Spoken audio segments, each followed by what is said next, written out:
Are you ready to join me in transforming fear to freedom? That's the objective of the show. Are you ready to explore with me and my guests? Are you ready to get into the deep and play?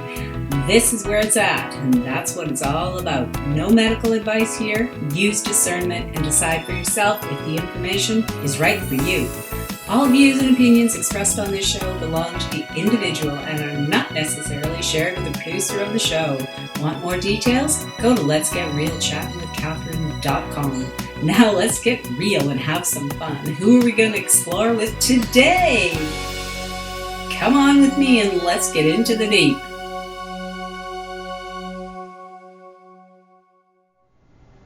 And welcome back to Let's Get Real Chattin with Catherine. I am your host, Catherine Whalen Costin, and we are once again going to be chatting with Doug 10 Rose. He likes to be called 10, and he's been on the show before. You can go back and look at the previous video where we talked about his 2 books that he has that he is using as a fundraiser to help the wise ones get out into the world, get their messages out to help the rest of us. So he has had quite a journey, and I'm very curious to see what's up with Doug these days and what some of his thoughts are on what's going on in the world and what we can do about it, and if he has some insight, and talk a little bit more about where the book's going and what his expectations have been and what he has seen. So this is going to be a lot of fun. You can check out Doug's profile page on letsgetrealchattinwithcatherine.com or lgrcc.com. Check out his page, check out other guests, other shows. It's all there, articles, you name it.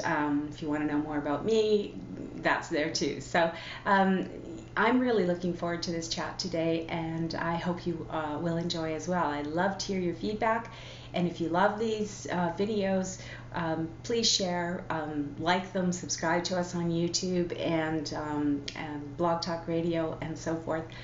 That's how we're going to get the message out to change our perceptions of the world, at least. And I feel like this is contributing in a positive way to explore things that are not really often seen on mainstream. So thank you for joining us, and let's get into this chat. So how are you? I'm great. Yes, we've had winter. We've had a typical Canadian winter, really. Talking about it a lot, but really having snow and having winter is a Canadian thing. So I don't know. But yeah, I'm feeling a lot of mixed emotions about what's going on in the world, planetary-wise, globally, with the, like you say, the disconnect between poverty and abundance and prosperity and so forth. And at the same time, and admittedly, because I do a lot of research, so I'm always reading, I'm always looking into things, I'm always curious. So I do see the negative, well, some of the things aren't actually negative. I'm not even using the right word. Some of the things are just what's really going on. And what's really going on is absolute crap. That's the only nicest way I can say it.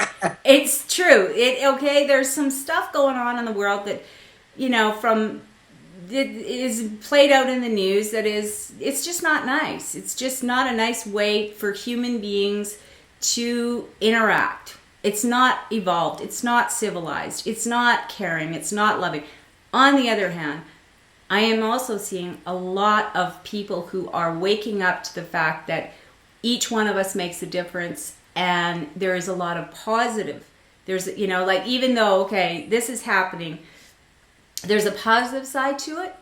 And so that is, and I think like your books and what you're doing is a very positive thing. It's one person saying, okay, here's reality. What am I going to do about it? Here's the lemons. How am I going to make the lemonade? And so that's why and my focus on the show is not to bury my head in the sand and pretend stuff's not going on. It's the thing is to, okay, stuff's going on. So how are we going to choose to see it, deal with it, accept it, whatever it is, It's not that I'm got my head in the clouds and pretending things aren't going on.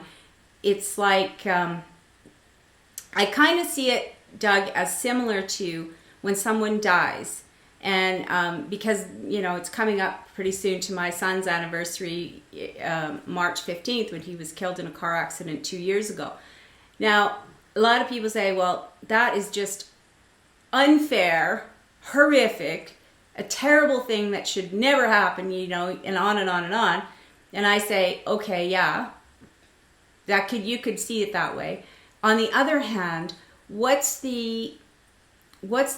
do I choose to see that event? Do I focus on the fact that he's gone from the planet, or do I focus on the fact that I had the gift of him being here for 29, almost 30 years? Do I focus on the lack of him being here, or do I focus on I had the absolute delight of having him in my life and on this planet for 29 years. It's the same thing that I see happening right now with all the other things that are happening that are horrific, unfair, blah, blah, blah, blah, blah.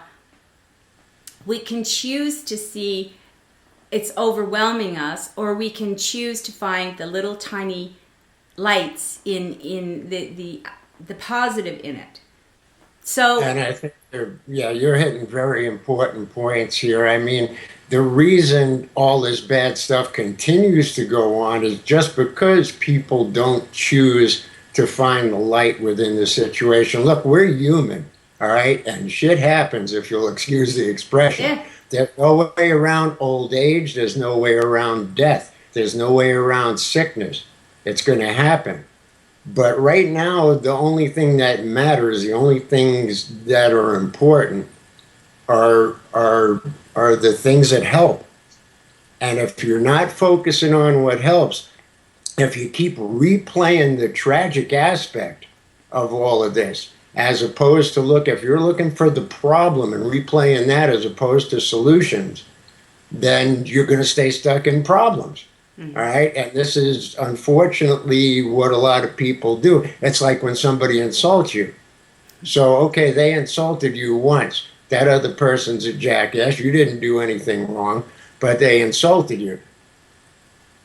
In one ear, out the other, because if you keep repeating that in your brain all day, then every time you go over that offense, they're insulting you again. And they're not doing anything, really. They're not even near you.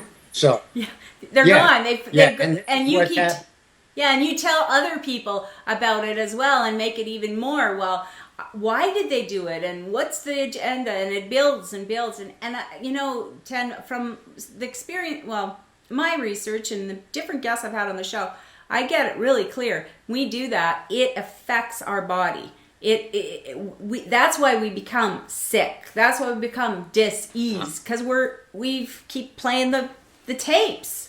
Right.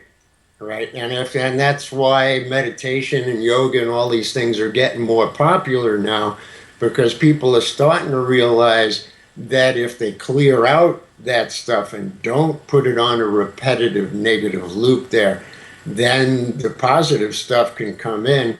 And this obviously leads to better physical health, mental health, more happiness, and a betterment of the whole planet. Because, this ain't rocket science. If you're just constantly running over negative stuff, what do you think is going to happen? Does the world and you and me, we're all people. We're all in this same situation. I'm in the middle of a big one myself right now.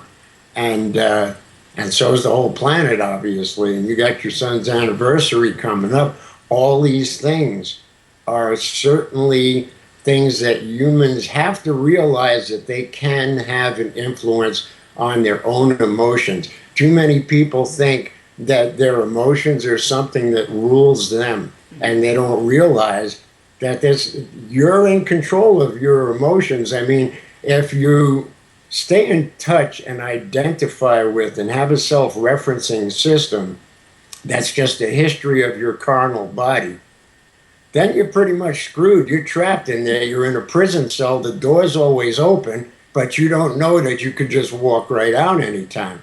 All right. But if you associate with the consciousness that directs that carnal body and that history, and you keep your mind there on this better level that keeps letting you know that you have control over these emotions. This is not something that somebody else can run, you know. Yeah. Then that's where progress can be made. And when progress is made on the individual level, progress is made on the planetary level. And that, in effect, is what has to happen on a much broader scale than it's happening now. But I think you're right when you like, it's like meditation and yoga and things. I mean, they've been around for a long time, but we never had such an information, you know, not that we consciously remember, depending on how you look at the earth, you know, where we were, but in our recent history, we've never had such technology to communicate with people all over the world to the degree we can. Like, we are being inundated with information. So we know about the problems in Africa, in Asia, in Europe. We know about each other's countries. We know about it. We know about individual tragedies and things that we wouldn't normally do. So it's like, rather than becoming so overwhelmed with the information. So it's like we have these two things. We either become overwhelmed and then go into this denial or don't look at it at all, or we think we have to fix it all. We seem to have those two responses. It's like, no, I don't want to hear about it, or yes, I know the world's going to hell in a handbasket and I've got to fix it. We've got to fix it. We got to do it. We got to do stuff right now. And there's a place in between that, which is that, to me, there's great tools that are becoming also more available to the everyday person, and that is that silence of meditation, going acceptance. And going within to find like what's your part of it. You don't have to save the world. You just have to, like you say, get into your own emotions and recognize you actually do have something to say about that. I couldn't stop my son from being killed. The only thing I had control over is, how do I want to integrate this information into my life? Or, you know, you can't stop it maybe from getting fired from your job, but how do I want to take that information and go forward with it? Like, how do I want to see myself as a victim, or do I want to just say, interesting, that's happened. Now, how do I want to go forward? And I think that's what your meditation and yoga and the tools help you to be able to navigate. They help you to get in touch with yourself. Yeah. You're in touch with yourself to a greater extent. You're more in touch with everything.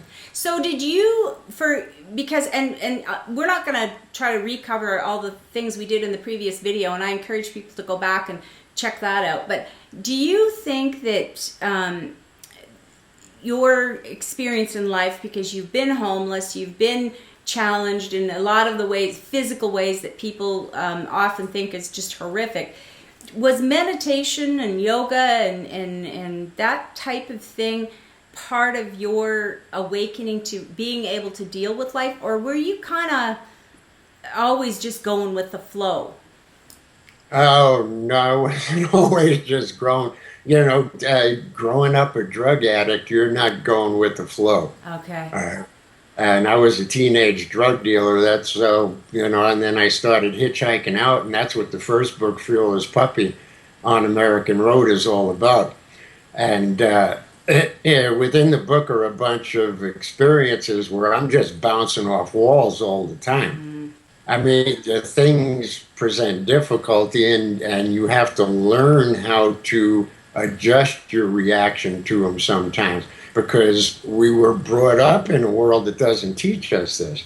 I mean, you go to school, they're teaching competition, not cooperation. Mm-hmm. There are no classes in emotional intelligence. It's just all how to like work your way up in the pecking order and get the education is all about what job you're going to get. Mm-hmm. When you get done with your education. It's not about your emotional education. You have a few really dedicated teachers who inject some emotional intelligence into the reading, writing, and arithmetic.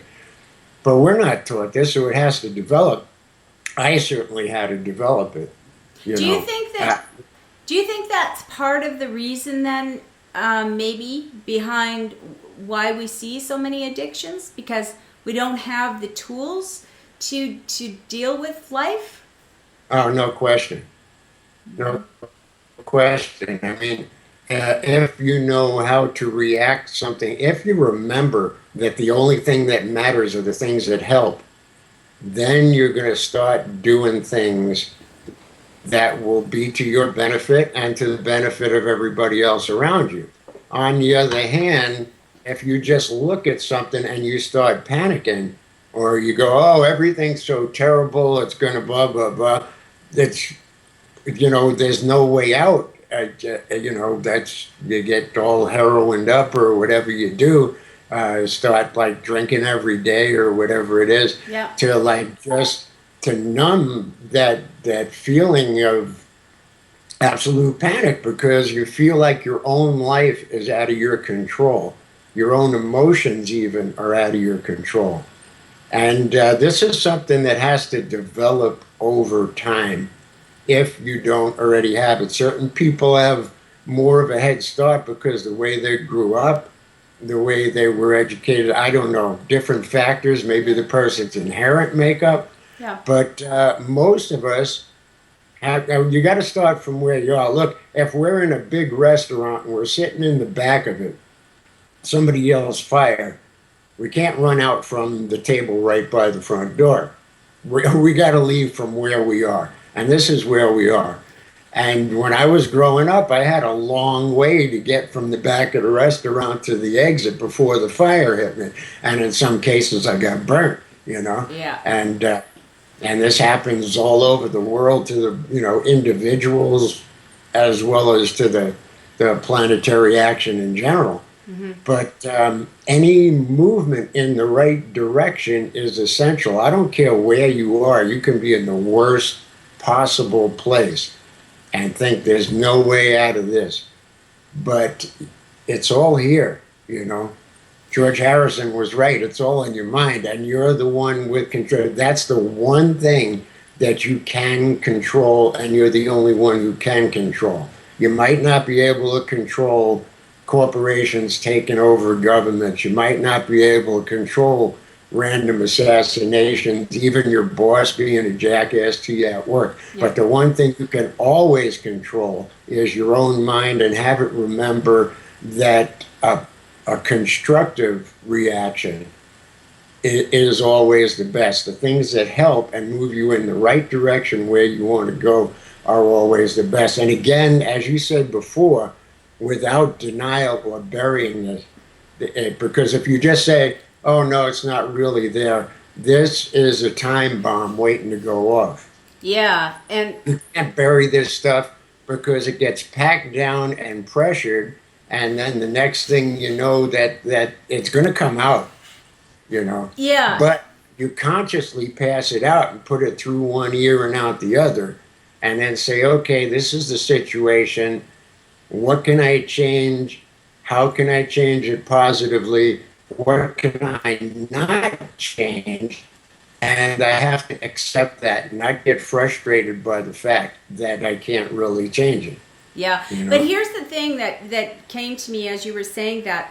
When we mostly in the Western educational system, we are taught that there is one path. This is what you must learn, this, you must conform to this. If you want to have a successful life, you must do X, Y, Z.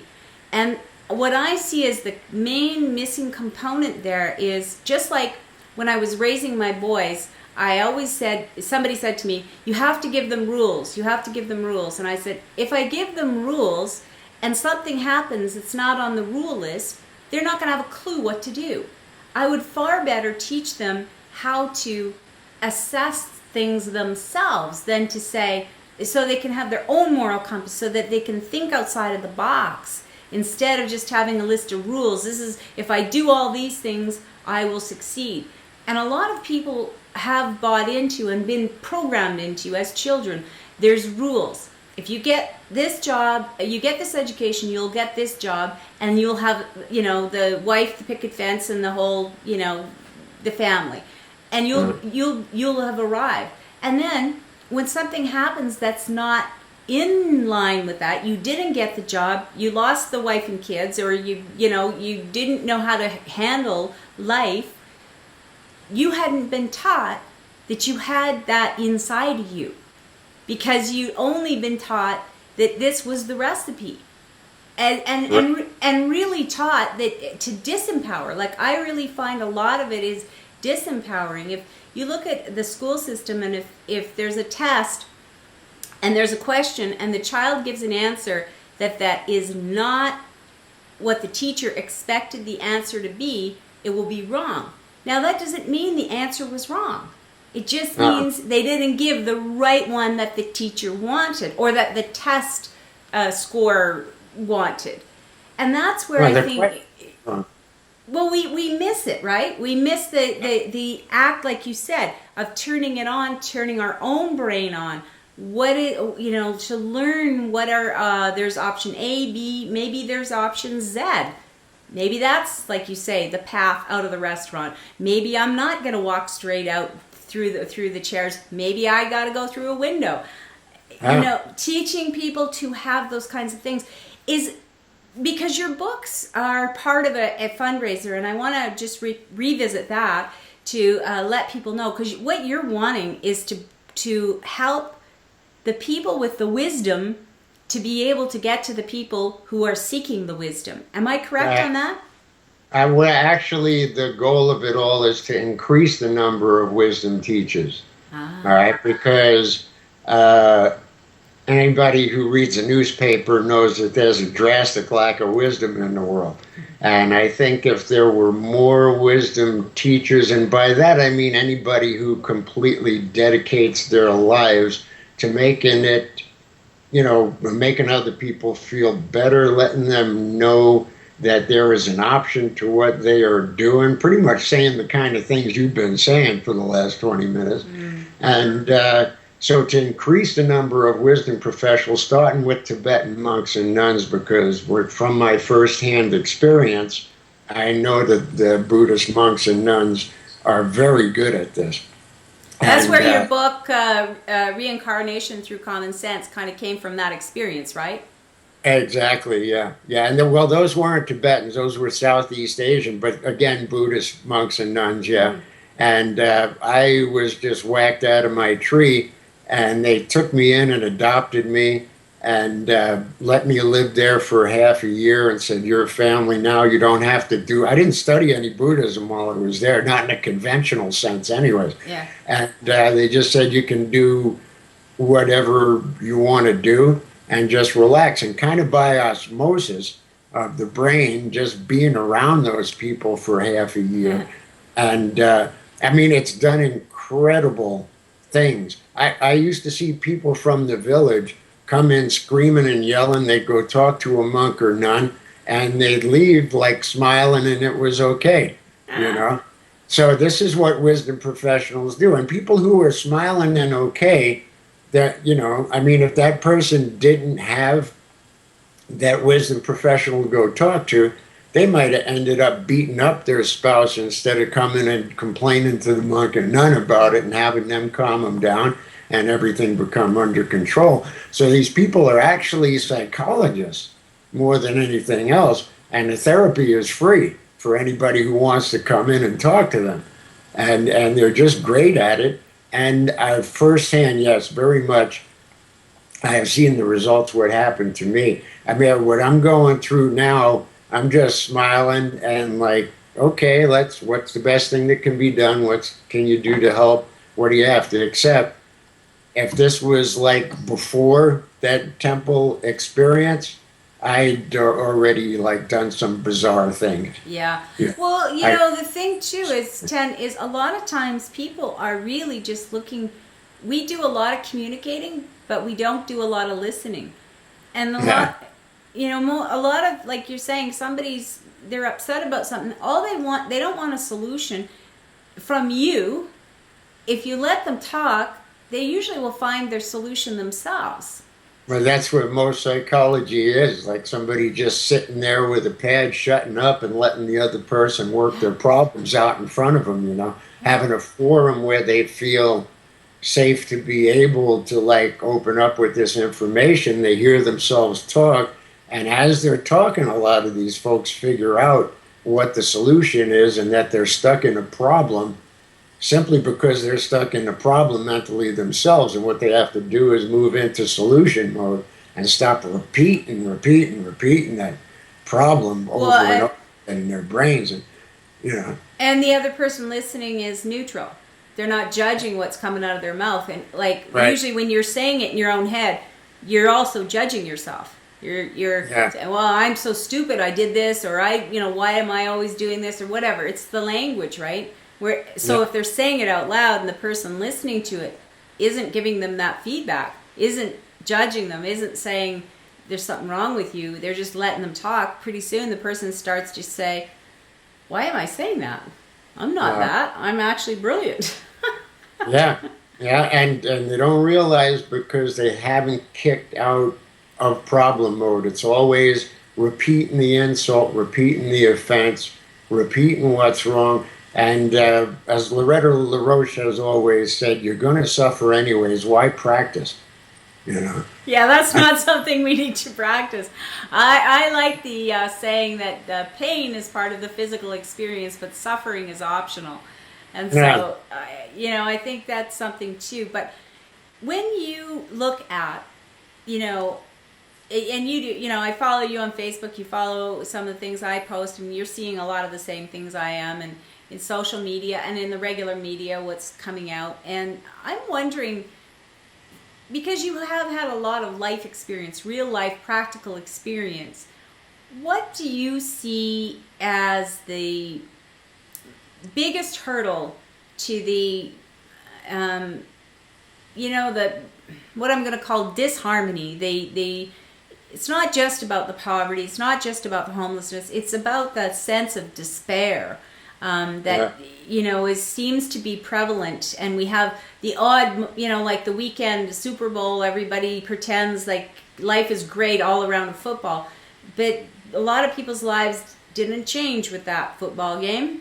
That just didn't change, And so, what do you think is the not the cause of it so much, because I think we're kind of all we've all been saturated with what's the cause, but what's the hope in it? What's the possibility? Individual responsibility to break out of the social hypnosis. All right, we're constantly getting bombarded by information on the major media. I mean, of course, there are other things to see with the internet being so spread out. Yeah. But the major media, the TV that most of, especially America, watches, is like coming from a source of information where it's to their advantage to make you feel like you're not in control of your own life. They're trying to sell you stuff you don't need. You ever see an advertisement for duct tape? You won't, because everybody needs it, so they're going to go buy it anyways. But if they're selling you pills that you don't really need, they're going to start making up diseases for you to have. If they're selling you a bunch of plastic crap that nobody needs, they're going to start making up reasons why you have to have this. People watch, they get hypnotized, and they put the responsibility for their lives onto other people. God's going to take care of it for me. The government's going to take care of it for me. Nobody's going to take care of it for you. You have to take care of it for you. There's a lack of wisdom in the world which allows for this kind of crap to happen. And because if you're wise, you can't step over a homeless person. You can't go kill somebody and have a war. All right? You can be smart. You can be intelligent, crafty, clever, and do those kind of things. But compassion and love come wound in the same package. They're packed in the same skin as wisdom. Yeah. All right? So if you got any wisdom at all, you can't be taking part in all of these negative things. And in spite of all the hypnosis that we're getting from the social conditioning, from the TV, the newspapers, the extent that people have been hypnotized, and now like 75% of conversation is negative. All this crap has to be dealt with by each individual. And people are always looking for this bigger solution. Oh, we'll change the government. Republican, Democrat, I don't give a damn who you get in there. It's still going to be the same cup of bullpoop. Yeah. All right? Because the individual people who make up the actual society have to take responsibility for this in their own brains. They have to say, first of all, I'm going to make decisions that are better for myself, that are happier, that bring about the best possible life for myself and everybody else who I can influence. Mm-hmm. When you do that as an individual, that's the only, people look at the big situation, they say, oh, I'm only one little person. What can I do? To a certain extent, and from a certain angle, a certain focal point, that's certainly true. Yeah. But the fact is that that's the only place, the only possible place change can initiate is from the individual. So if each individual, the billions and billions of them, yeah, I know, but each one has to do their little mental part in saying, wait a minute, this is wrong. And we've seen about it. Wait, we just, in the United States, they just celebrated Martin Luther King Jr. Day. Yeah. Clearly, that is one person. Did he make a difference? Absolutely. It's 50 some years later that we're still aware of it. Gandhi, another. Gandhi is another one, of course, but these guys didn't make a difference by themselves. No, but they had to get up off of their chair. Exactly. Initially, they had to. That's where I get what you're saying. But yes, it's the one, and the one is the ripple. And so right. They affect, so when we say, I'm only one, I can't make a difference, you make a difference by being who you really are.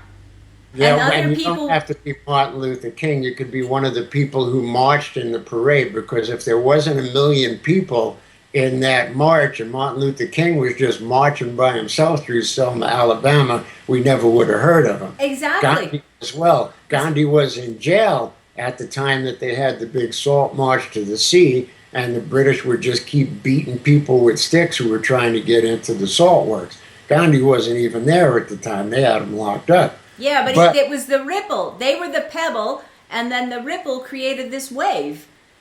Well, everybody's the pebble, I think. Yeah. Every person who walked through there and got beaten with sticks, Yeah. So a person, I think, can get up and take some constructive action that really makes a difference without being the head of a movement.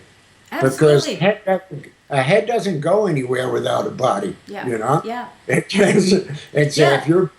No, but we all have our role. And like you say, if 1 million people didn't think of themselves as the pebbles, technically, they wouldn't have showed up at these marches, then they wouldn't have made the difference for the rest of us. If one person you might be the leader, you might be the follower, you might be the one with the idea. Regardless, you're still part of the solution when you make your own decision, because each one of those people that showed up had to make their own decision to do that. Yeah, exactly. So, and that's what you have demonstrated so clearly. One person, you're not, especially when you write, I find when you put it on paper, there's something really energetically that happens that makes a bigger ripple. I just feel like it makes a bigger ripple because you reach more people. And so, but I do want to know why did you, or what is your hope? I guess that's my question. With the books now, what is your hope aside from, I know you want them to help to get more wisdom teachers out there, but the books themselves have a purpose. It's not just, because you could be selling t-shirts if you really just were, you don't have to write a book. I mean, there's something incredibly valuable about the books themselves. So that's because there's a lot of wisdom in the books, and that I got from other people. I mean, I have probably made more mistakes than everybody who's listening to and watching this combined. I've done so many stupid things that it's just past the point where I can count them. And to recount these things and to recount the wisdom that came in. I mean, look, in Fearless Puppy, there's like 80 little chapters of people that I've met along the way. And some of them are Native American wise men, some Tibetan lamas, and there's hookers and winos too that have their own chapter that I learned a lot from. I mean, there's education out there everywhere. So the books have some value in and of themselves, even if they weren't a charity project, certainly. Yeah. Because they have wisdom that I've learned from thousands and thousands of people going through life. And if you're hitchhiking around for 40 years, you run into a lot more and a lot of different kind of people than you would if you're living in the same neighborhood and working at the same job for 40 years. You tend to run in a smaller circle. I was all over the place. So there was quite a few unique individuals, and a lot of them you wouldn't expect to get anything smart out of. But they just, you never know. No, you don't. Everybody has their piece of the puzzle. But also, you said something really important, and I want, especially for younger people listening to this, and well, anybody really, but you said you made more mistakes than most people, and fair enough. But here's the thing. Wisdom, we don't learn anything from that perfection by not making mistakes. We don't learn anything. If as a baby we just get up and start walking, we'll never know the limitation of walking into a piece of furniture. We don't walk down the road and wisdom is, to me, very often through the challenges of life. So to me, wisdom comes. But good decisions come from experience. Yeah. And experience comes from bad decisions. Yeah. So well, it's like you can have the knowledge. You can have knowledge imparted to you, like from your parent. Don't put your hand on that hot stove. Okay. There's knowledge. Everybody does it. It doesn't exactly, but that's knowledge. That's okay. I know that if I've been told, and I believe that's probably true. But until I put my hand on that hot stove and burn myself, now I got wisdom. Yep. That's experiential knowledge turns into wisdom. There's nothing like it. You can learn all you want from books, and that's very helpful and important to get a whole bunch of book learning. Yeah. But there's no substitute for experiential knowledge. Because, you don't really know what it's about until you've experienced it. You can talk all day to people about poverty, but you want to know what would change the whole homeless and poverty situation is to take all these people's money just for a day and say, you're out on the street, you have no money, you have nothing in your pockets, you got 24 hours. Figure it out. That movie, Changing Places, I think it was with. Changing Places with Eddie Murphy. And, that was, it was funny, of course, but because that's how, and I like that. I like humor because I find you learn a lot more through humor than you do any of the other, dynamics. So I love that. But I wanted to ask you about that. Like, there are a lot of people who have opinions about homelessness, poverty, why people do it. There's people who say, well, people choose that. There are a lot of people who like to live on the street. Well, maybe so. Well, why do they? Why would you? We live on a planet that requires shelter as for the human condition. Every animal requires shelter, a home of some kind. Every animal, every reptile, whatever, they have a home, something. So why would a human being choose it? Choose to be homeless? Yeah. Well, most of the people out on the street haven't chosen to be homeless.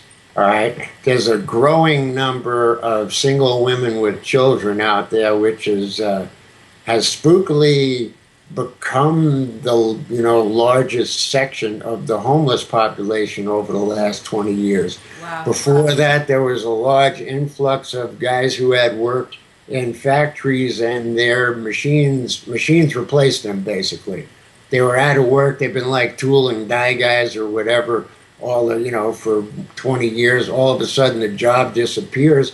There's no place else they can work. They don't know anything else, and they're out on the street. Then there was a period of deinstitutionalization where a lot of the mental hospitals got wiped out of the budget. Yeah, we have that in Alberta too, in a big way. They got it all over the place, and these people are put out on the street. Sometimes there are halfway, clinics opened up where they can go in during the day for activities, but basically they live out on the streets. So there's a very, very small percentage of people who just said to themselves, I really would like to live on the streets, and I think it's even better than, having a house and food and a place I can cook and a place to stay warm. Not too many people do that, okay? And a lot of people say that, a lot of people who have no experience and no idea what poverty and homelessness is, they say that, and I think I know why. Because as a human being, you have a natural inclination to feel. It's been buried under a lot of crap with a lot of people, but you have a natural inclination to hurt when somebody else is hurting. That's why people watch scary movies, they get scared. Yeah. People watch movies with a happy ending and they cry at the happy ending, tears of joy, Mm-hmm. But also, there's buffer zones. But they're saying like, oh yeah, all these bums, they just want to live out on the street. Well, they don't know they're at from a hole in the ground. They've never been out there. They don't know what's going on in the streets, but they know that they don't want to associate. They don't want to feel the pain that comes along with knowing that a fellow human being is out there getting trashed by. So they put up this block and they explain away things, and often in absurd manners, just to shelter themselves from the feeling of, from the pain that compassion will bring. And Mother Teresa said, real love hurts. Real love hurts because because nonsense. You feel for the other person. Yeah, it's flowery Valentine's Day card kind of love. That's a whole different story. But real human love, it requires a certain empathy. And if you're empathic with somebody else and you have a real feeling for that, you're going to feel it. So a lot of these people who know absolutely nothing about any number of problems, homelessness and poverty being just a couple, but any problems, war, whatever, Yeah. Oh yeah, these people are they're standing up for our freedom. Bullshit, it's an economic thing, for one thing. And second of all, if you spent one day out on a battlefield where real people were dodging real bullets and you were holding your best friend's head in your hand while the rest of his body wasn't there anymore, you would have a completely different idea of what war is about and whether it was such a good idea or not. Yeah. But being as you're stuck in this mindset of like, I can't really deal with the reality, and sometimes there just aren't enough drugs around and enough alcohol around to squash everything, people start making things up.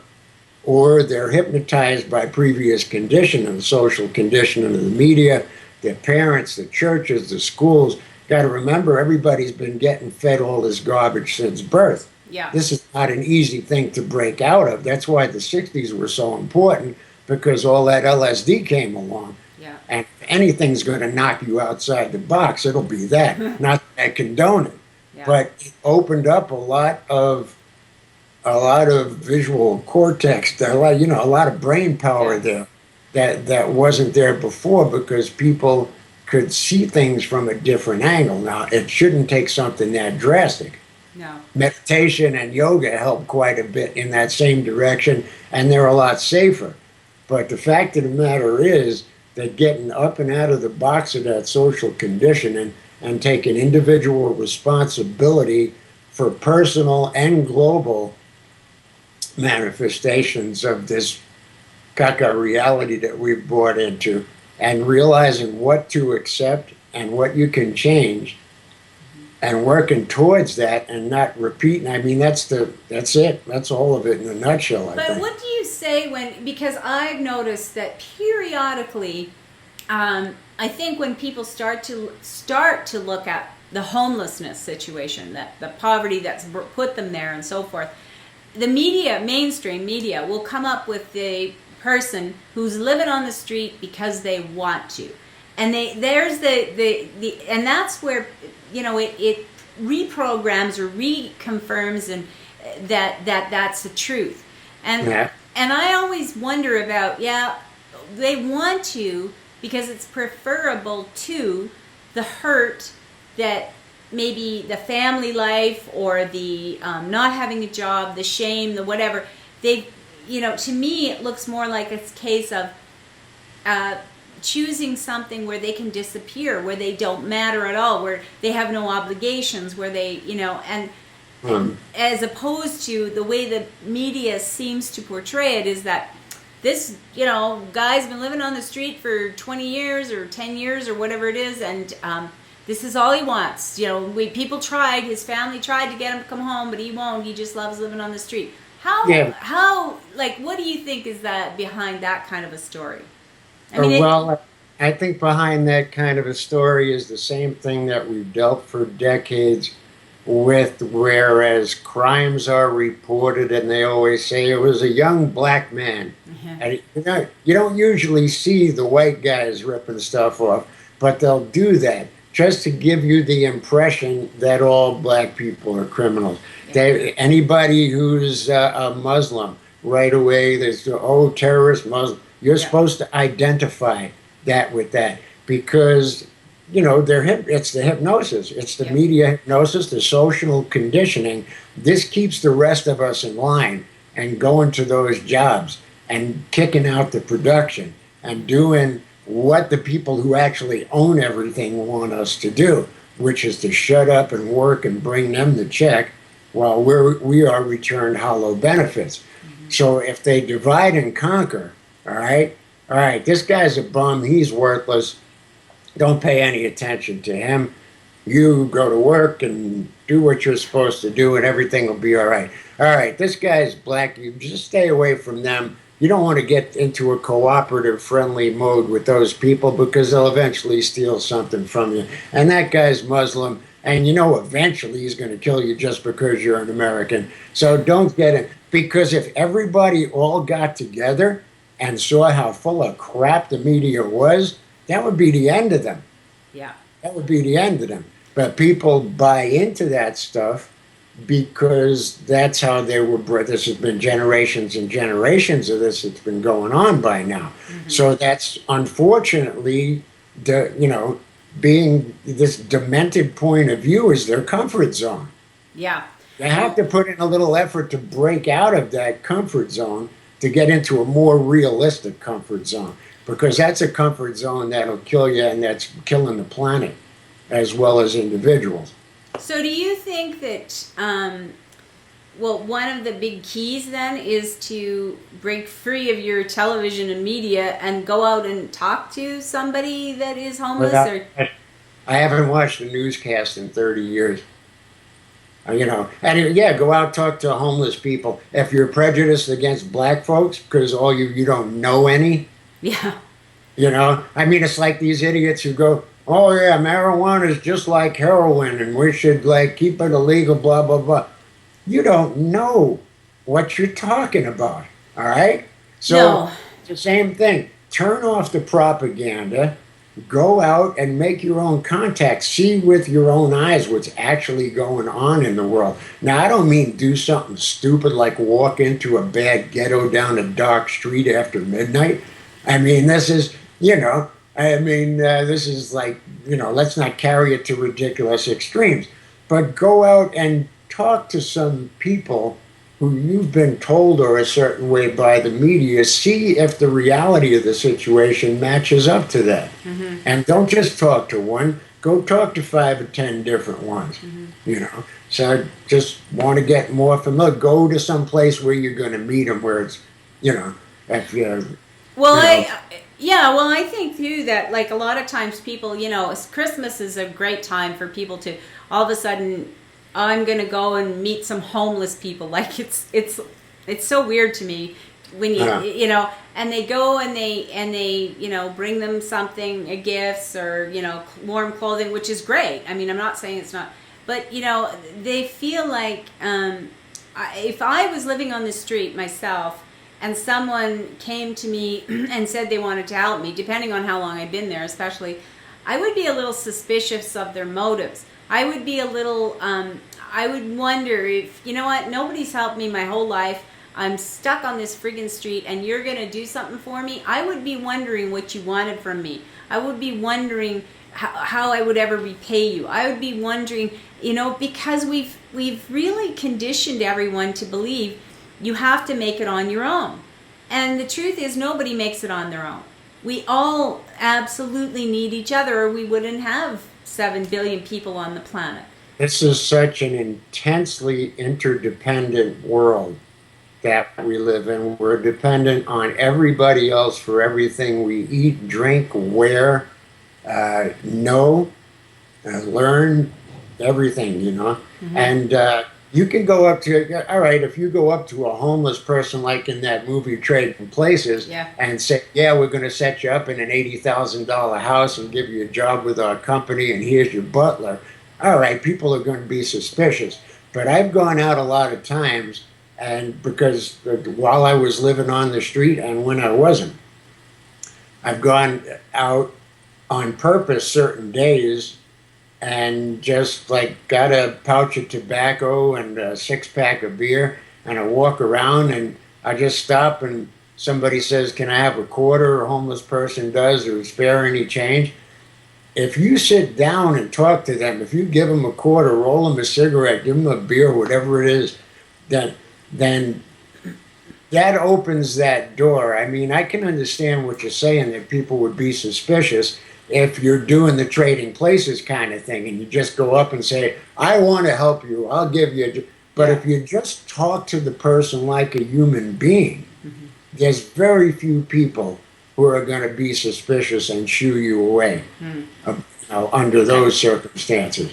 You don't go in there like you're Mother Teresa and you're going to do something because you're not. Yeah. Basically, all you want to do is say hi and let the other person get yourself a little education. But after you get past what you want for yourself, you want to show that other person that they're human. Yeah. Because the worst part of being out on the street is that you think you're invisible. People keep trying to ignore you, especially if you're panhandling and you're asking for change. Everybody walks by and no. Or otherwise they give you $1 and they feel like they've bought themselves out of that situation. They don't have to really take you as a human being or talk to you. They just want you to go away. Yeah. Yeah.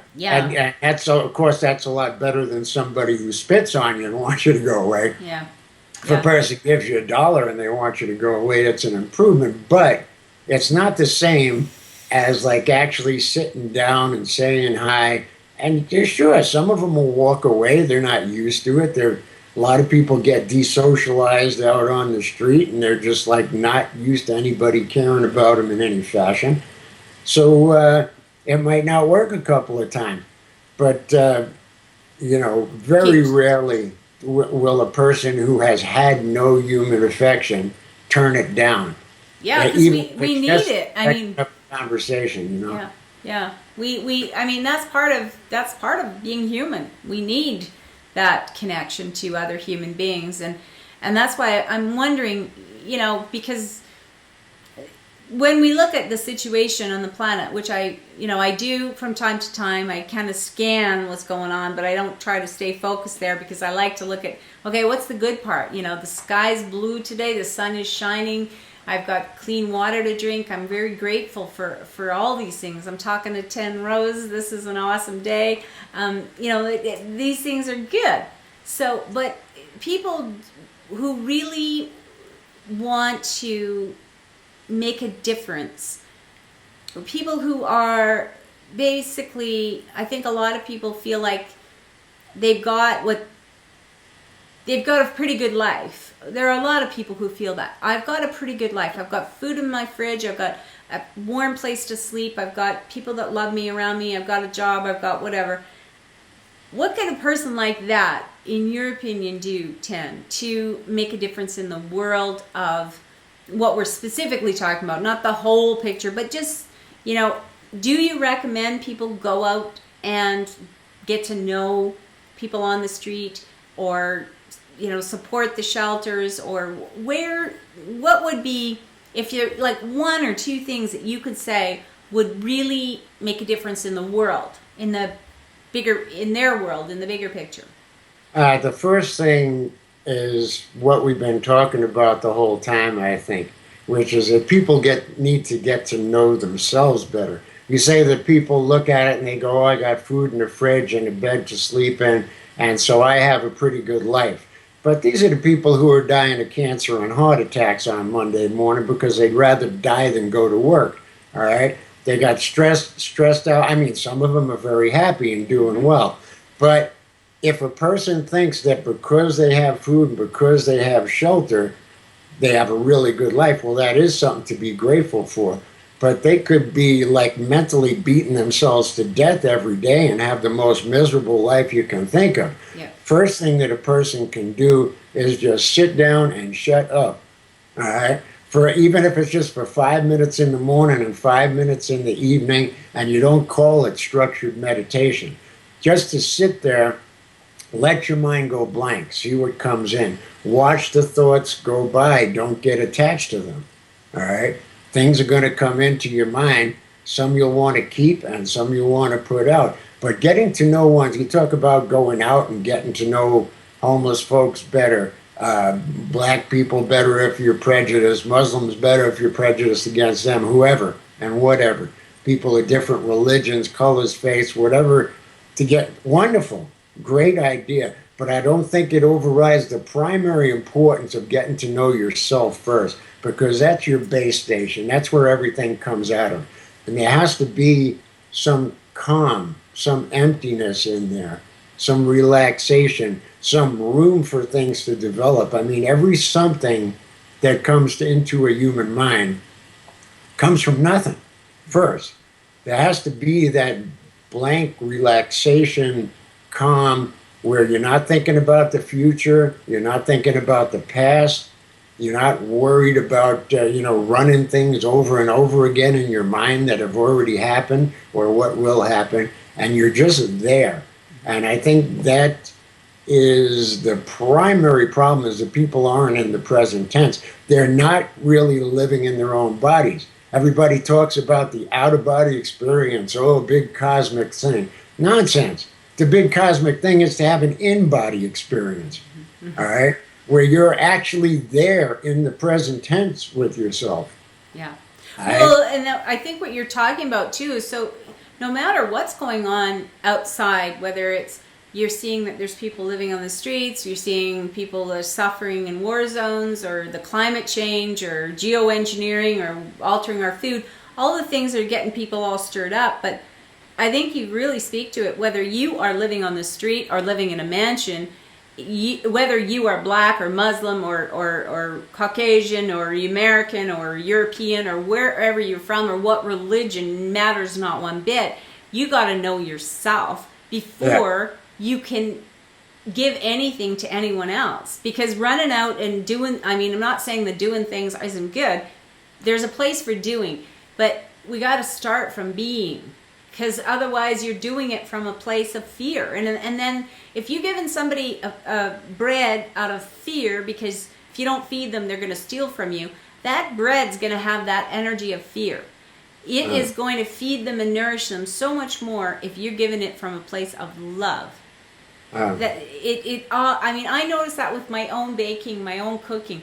When I make something, when I'm in the energy of loving the people I'm making it for, or just loving the experience, just creating, just, whatever, it always tastes better than if I'm in a hurry and I'm wish I didn't have to do this and, kind of thing. So I think you're making a really good point. It's for everyone. It's, to because somebody could be homeless and watching this video in a library. They may not have a computer, but they could be, watching this. And I really want to make that point.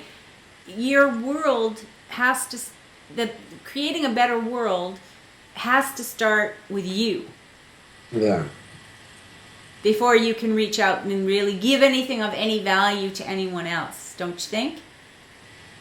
Yeah, those things have to work simultaneously. And I think they always do, because when you start getting more concerned about there's a big difference between being centered in self and being self-centered. Yeah. Centered has more of a selfish connotation. It's all about me, blah, blah, blah. But if you're centered in yourself, that's a whole different story. Is there anything that you wanted to get across today that we haven't kind of already explored? I think we've covered it, but let's sum it up real quickly. Okay. This is shit. This is Shinola. That's life. All right? And there's no way around it. There's going to be suffering, old age, sickness, and death. Do the most intelligent thing you can do with it. Get to know yourself. Become centered in self instead of being self-centered and selfish. And the rest of the world will start making a lot more sense to you at that point. I love it. Generally speaking, yeah, we're. It's been said a million times before, but we're all in this together. But if you don't have the wherewithal, if you're in the past, in the future, if you're constantly afraid of how bad the world is and what's going wrong, if you're looking at the world as something you have to defend against as opposed to an ally who you're working together with, you're going to be screwed. Yeah. All right? And the only other thing I would like to say is that there's a real good project to sponsor wisdom professionals.